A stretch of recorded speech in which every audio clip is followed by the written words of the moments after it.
सभी का। आज के वीडियो में अपन अध्ययन करेंगे न्यूक्लिक अम्ल का सामान्य परिचय। न्यूक्लिक अम्ल, न्यूक्लिक एसिड।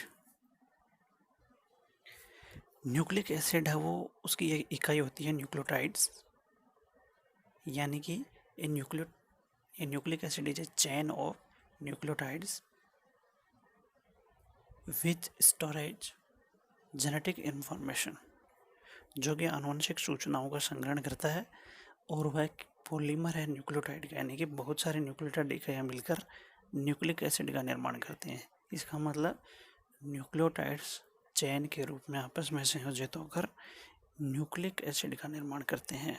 बहुत सारे न्यूक्लियोटाइड जुड़कर न्यूक्लियोटाइड का निर्माण करेंगे। इसलिए nucleic acid is equal to polynucleotide. इसका मतलब एक से अधिक न्यूक्लियोटाइड। पॉलीन्यूक्लियोटाइड का मतलब एक से अधिक न्यूक्लियोटाइड। सामान्यतः न्यूक्लियोटाइड दो प्रकार के होते हैं, डीएनए और आरएनए। ये जो जैसे कि नाम से विदित है, ये है न्यूक्लिक एसिड। एसिड का मतलब केमिकल रूप से अपन देखें तो एसिड वो होते हैं जो प्रोटॉन को डोनेट करते हैं या फिर इलेक्ट्रॉन पेयर को जो एक्सेप्ट करते हैं। इसलिए इनके इस नेचर, यानी कि जो प्रोटॉन डोनेट करने के कारण इसको अपन एसिड कहते हैं। चूँकि ये न्यूक्लियर में परसेंट पाया गया, इसको डिस्कवर किया गया, इसको न्यूक्लिक एसिड भी कहते हैं। न्यूक्लिक एसिड, जैसे कि आपको पहले भी अपन ने चर्चा की कि एक लंबी रस्सी के समान संरचना है, जिसमें उस रस्सी में बहुत सारी छोटी छोटी जो इकाइयाँ होती हैं, उन इकाइयों को अपन न्यूक्लियोटाइड कहते हैं। प्रत्येक न्यूक्लियोटाइड आपस में बहुत सारे जुड़ के आपस में एक चैन बनाती हैं। उस चैन को अपन कहेंगे न्यूक्लिक अम्ल। इसका मतलब न्यूक्लिक अम्ल है वो पॉलीन्यूक्लियोटाइड, मल्टीप्लेक्शन ऑफ न्यूक्लियोटाइड। ये जो न्यूक्लिक एसिड काम क्या करते हैं, आनुवंशिक सूचनाओं का जो संग्रह होता है वो न्यूक्लिक एसिड में ही होता है। जब जनक से जो सूचना जाती है संतति में, तो वो जो सूचनाएं जाती हैं वो न्यूक्लिक एसिड के द्वारा ही जाती हैं। इसका मतलब वो ये हो गया कि जो भी आवश्यक आनुवंशिक सूचनाएं हैं वो सभी एक पीढ़ी से दूसरी पीढ़ी में न्यूक्लिक एसिड के द्वारा ही जाएंगी। न्यूक्लिक एसिड दो प्रकार के, डीएनए और आरएनए, डीऑक्सीराइबोन्यूक्लिक अम्ल और राइबोन्यूक्लिक अम्ल। तो मुख्य दो प्रकार हो गए, डीएनए और आरएनए। सबसे अधिक मात्रा में पाए जाने वाले मॉलिक्यूल भी कह सकते हैं पृथ्वी पर,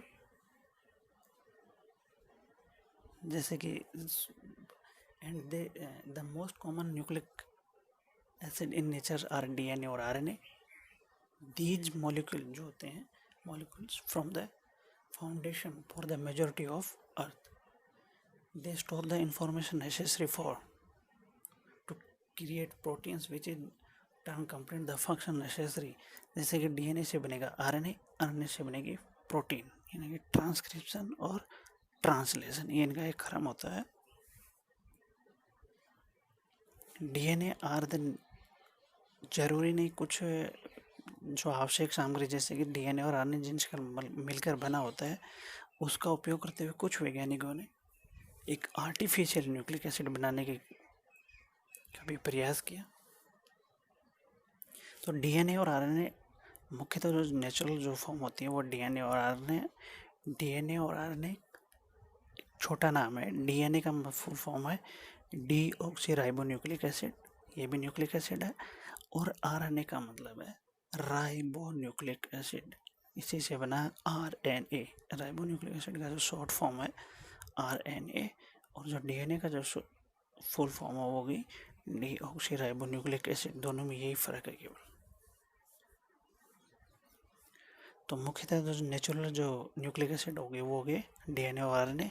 न्यूक्लिक एसिड किसके बने होते हैं, न्यूक्लियोटाइड के बने होते हैं। बहुत सारे न्यूक्लियोटाइड मिलकर न्यूक्लिक एसिड बनाते हैं।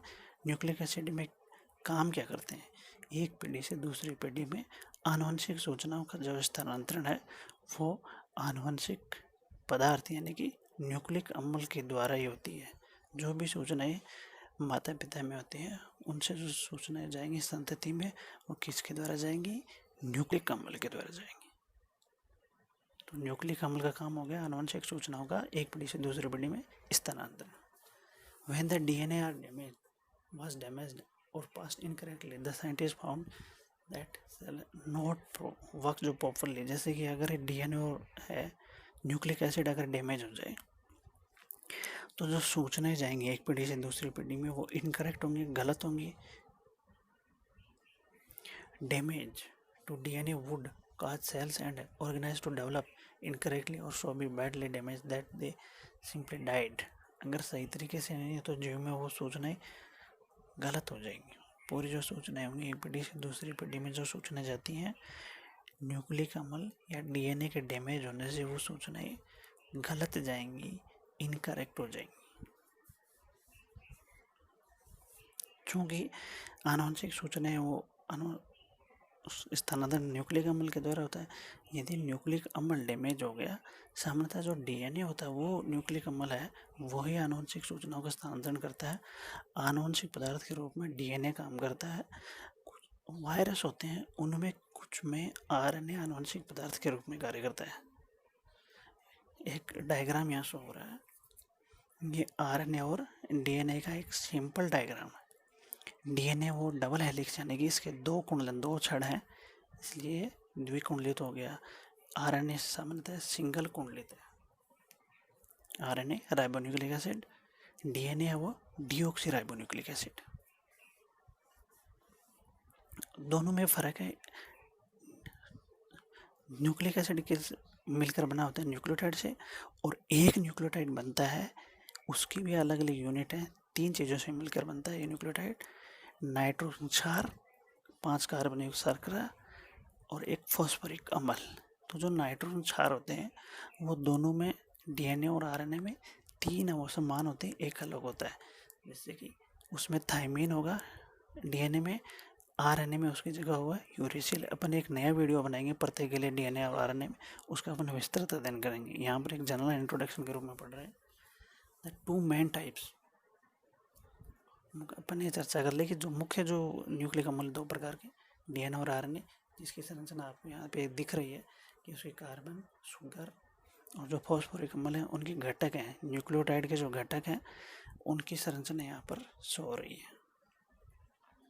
तो a nucleotide is made of 3 components. एक नाइट्रोजन बेस होगा, एक पेंटोज शर्करा होगी, पेंटोज का मतलब 5 कार्बन युक्त शर्करा, और एक फॉस्फेट ग्रुप होगा। तीनों मिलकर बनाएंगे न्यूक्लियोटाइड, और बहुत सारे न्यूक्लियोटाइड मिलकर बनाएंगे पॉलीन्यूक्लियोटाइड, जिसको अपन कहेंगे न्यूक्लिक अम्ल। तो ये 2-3 चीज़ें हैं उनसे मिलकर बना होता है न्यूक्लियोटाइड।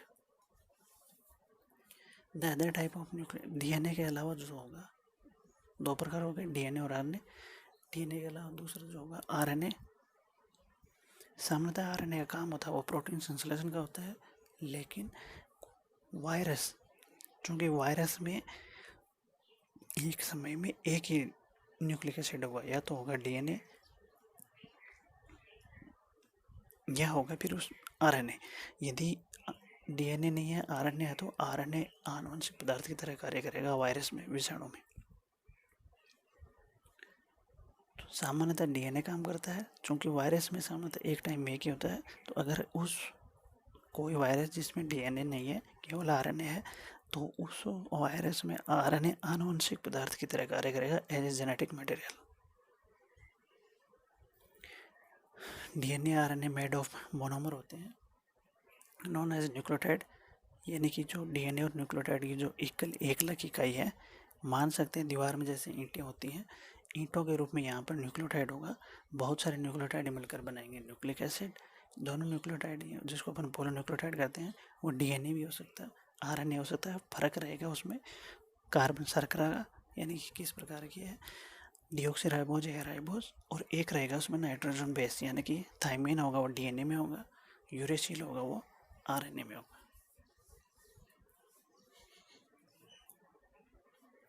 तो प्रत्येक जो न्यूक्लियोटाइड होगा उसके अंदर 3 घटक होंगे। नाइट्रोजन क्षार 4, सामान्यतः नाइट्रोजन क्षार 2 अलग अलग डिवाइड किए गए, प्यूरिन और पिरिमिडीन। प्यूरिन में भी एडेनिन, गुआनिन, और बिटवीन थायमिन, साइटोसिन और यूरेसिल। डीएनए और आरएनए में फ़र्क होता है, वो केवल एक नाइट्रोजन बेस का फ़र्क होता है। डीएनए में जहाँ पर थायमिन होता है, आरएनए में थायमिन की जगह यूरेसिल आएगा। ध्यान देने वाली बात है, डीएनए में थायमिन नाइट्रोजन क्षारक होता है, उसी जगह आरएनए में यूरेसिल होगा। आज के लिए इतना ही। नेक्स्ट वीडियो में अपन डीएनए और आरएनए का विस्तार से अध्ययन करेंगे। धन्यवाद।